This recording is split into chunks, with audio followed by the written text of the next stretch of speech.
In this example, we're going to solve a system of 3 equations. One thing I want to establish before we even get started is that you have to be careful as you're doing your steps. It's very easy to do one small mathematical error and get the entire problem wrong.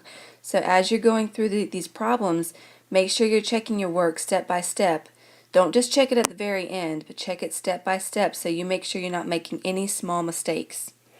The first step in solving a system of 3 equations is you want to eliminate one variable using two equations. So for this problem, I'm going to in my first step, I'm going to choose the first and second equations. I'm going to multiply the second equation by -3,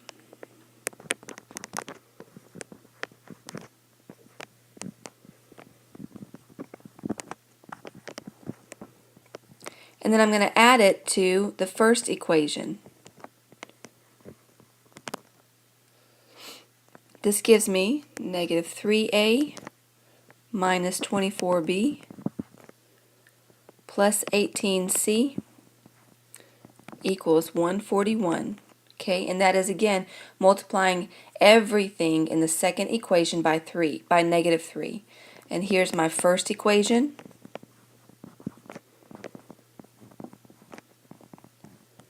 Now we're going to add these two equations together.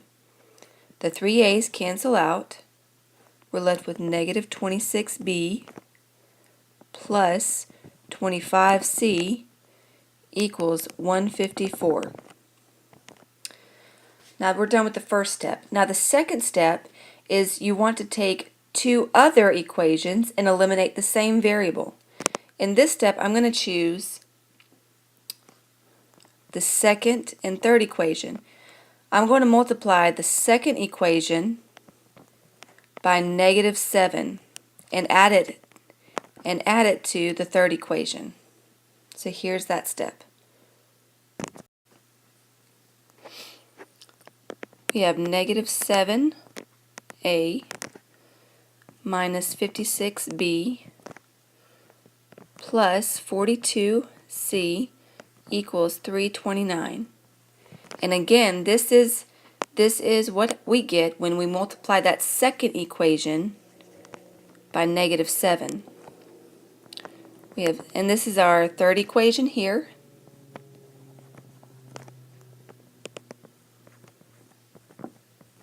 Now we're going to add these two together.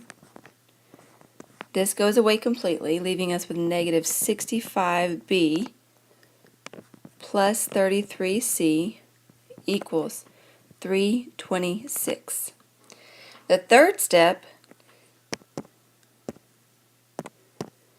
in our third step, we want to take the two equations that we just arrived at using the first and second step, and we're going to eliminate one of the variables in those two.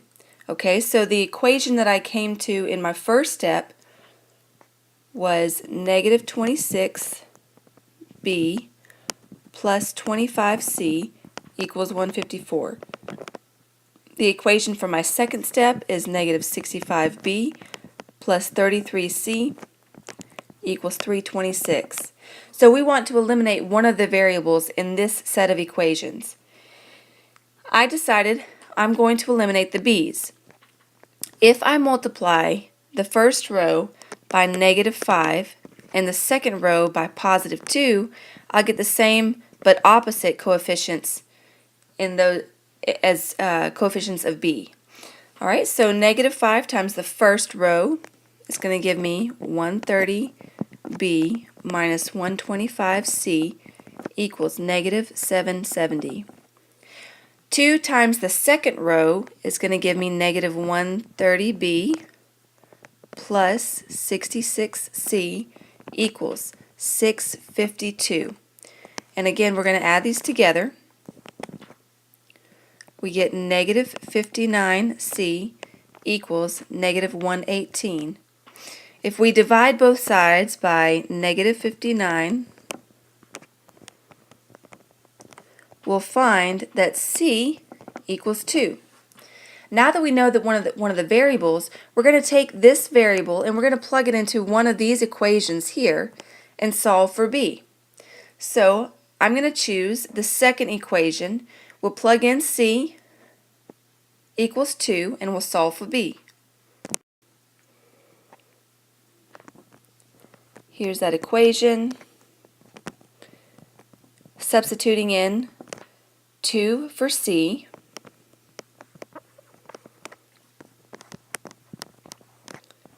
"33 times 2 is 66. We're going to subtract 66 from both sides.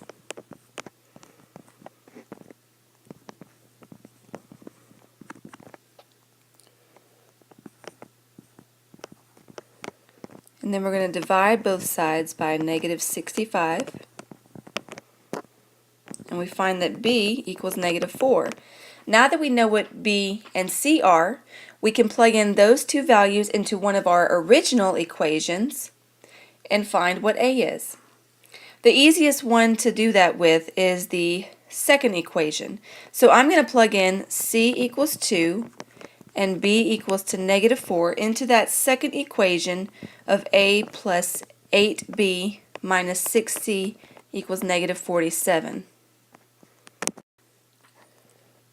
A plus 8, substitute in that negative 4, minus 6, substitute in the 2, equals negative 47.